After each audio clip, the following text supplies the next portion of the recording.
እንደምናችሁ አላችሁ የኢትዮጵያ ህዝቦች በሙሉ። እኔ ትልቅ ሰው ነኝ። በስተርጅና የሰው ግርድና ፎቅና ታች ወርጄ ነው የሚሰራው የመዳም ቤት እና ቤቴም ፈርሶ አሁን እኔ ምንም የምላችሁ የለም። 5000 አንድ ጎረምሳ ጠየቀኝ፣ በሰው በኔ ጓደኛ ጠየቀኝ፣ ሰጣው። ይሄ ማለት ብድር ማለት እስካሁን አልሰጠኝ። እስካሁን አልመለሰም ብሩ ነው።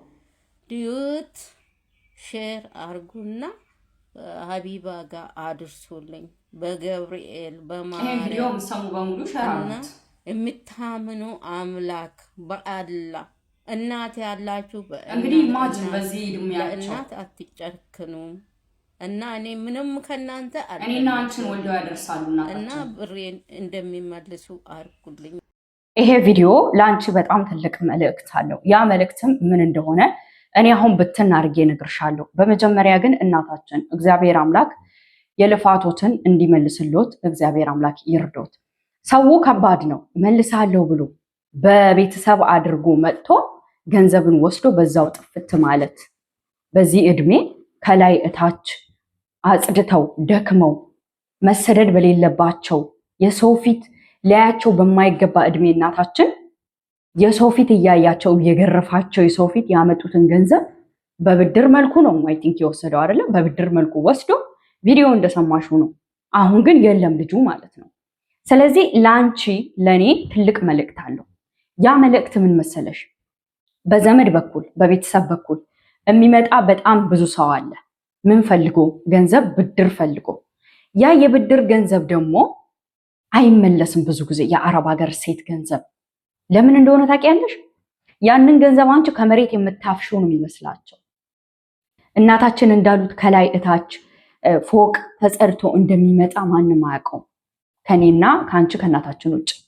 ቤት ፈርሶባቸው ህይወትን ለማሸነፍ በሰው ሀገር በአረብ ሀገር በዚህ እድሜ የሰው ፊት እያዩ የሰው ቤት በማረፊያቸው እየሰሩ አጅሬ ጎረምሳ ደግሞ መጥቶ ተበድሮ በዛው ገንዘቡን ይዞ ጠፋ ማለት ነው።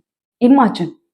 ስለዚህ በቃ ማሰብ ጭንቅላት ውስጥ ማሰብ ያለብን ነገር እኔና አንቺ ከእናታችን ብዙ ትምህርት ነው የምንወስደው። ያ ትምህርት ምንድነው? የትኛውም ዘመድ ቢሆን ገንዘብ አለማበደር፣ ገንዘብ አለመስጠት። በቃ ኖ መበደር ካለባቸው ኢትዮጵያ ካለ ሰው ይበደሩ፣ እዛው ሰርቶ እዛው እንዲከፍሉ ማለት ነው እንጂ ዘለው አረብ ሀገር ያለች እህት ጋር ለብድር የሚመጡ ዘለው አረብ ሀገር ያለች እናት ጋር የሚመጡት ለብድር እነሱ አረብ ሀገር ነው የሚሰሩት። ስለዚህ ገንዘብ እንደ ውሃ ነው እነሱ ጋር የሚፈሰው። ገንዘብ ከዛፍ ነው የሚቀጠፈው ብለው ነው የሚያስቡት እንጂ ፎቅና ምድር አጽድተን ስንት ዋጋ ከፍለን ገንዘብ እንደምናመጣ እኔና አንቺ እናውቀዋለን፣ እነሱ አያውቁትም። ስለዚህ በትክክለኛ መንገድ እንሂድ ከተባለ ብድር መበደር ያለባቸው ኢትዮጵያ ካለው ሰው ነው። በቃ አረብ ሀገር ያለች ሴት ገንዘቧን ለራሷ ትያዝ፣ ለራሷ ትቋጥር፣ አትስጥ ኖ ማለት እንደ ቤተሰብ ሆነ በቤተሰብ በኩል መጣ ገለመሌ ወለመሌ አይሰራም። በቃ አይሰራም። እንዴት ነገር ስትታመሚ ስትወድቂ ማንም ያነሳሽ እያየን እኮ ነው አይደል እንዴ? ስንት ተደርጎላቸው ስንት ነገር ዋጋ ተከፍሎላቸው አውጥተው እኮ ውጭ እያስቀመጡ ነው። የእኛን እህቶች አረብ ሀገር የለፉበትን ቤተሰብ ውጭ አውጥቶ እያስቀመጠ ነው። አረብ ሀገር የደከመችን እህት፣ ቤት የሰራችን ያስተማረችን እህት። ስለዚህ እንዳታበድሩ ገንዘባችሁን በምንም ተአምር ኢትዮጵያ ላለ ሰው እንዳታበድሩ፣ በቃ እንዳታበድሩ።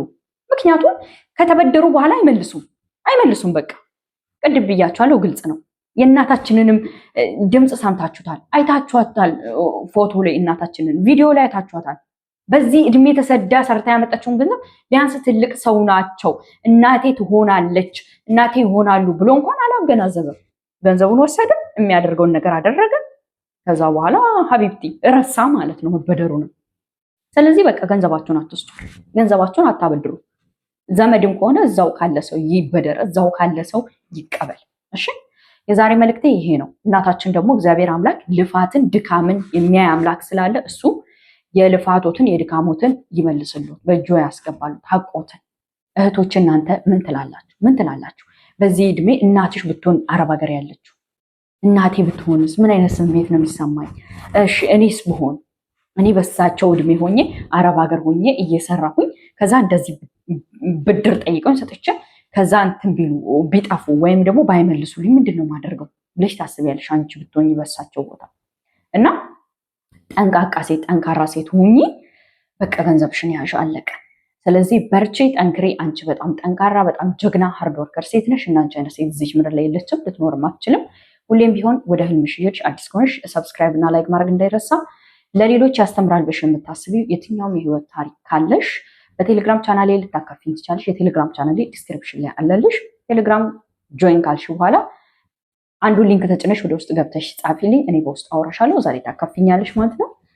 ታሪኬ ፎቶ የተለጠፉ ይነገርልኝ ብዙዎች እንዲማሩበት የምትይ ከሆነ ፎቶሽን እንደጥፌ ታሪክሽን ሰራዋለሁ። ቪዲዮውን የምነግርኝን አይ ፎቶዬን ሳታረጊ ካልሽም ደግሞ ፎቶሽን ሳናረግ አቀርብልሻለሁ ታሪክሽን ማለት ነው። በርችልኝ። በሌላ ቪዲዮ እስክንገናኝ በጣም አመሰግናለሁ ስለምትከታተኝ ቤተሰብ ስለሆንሽ።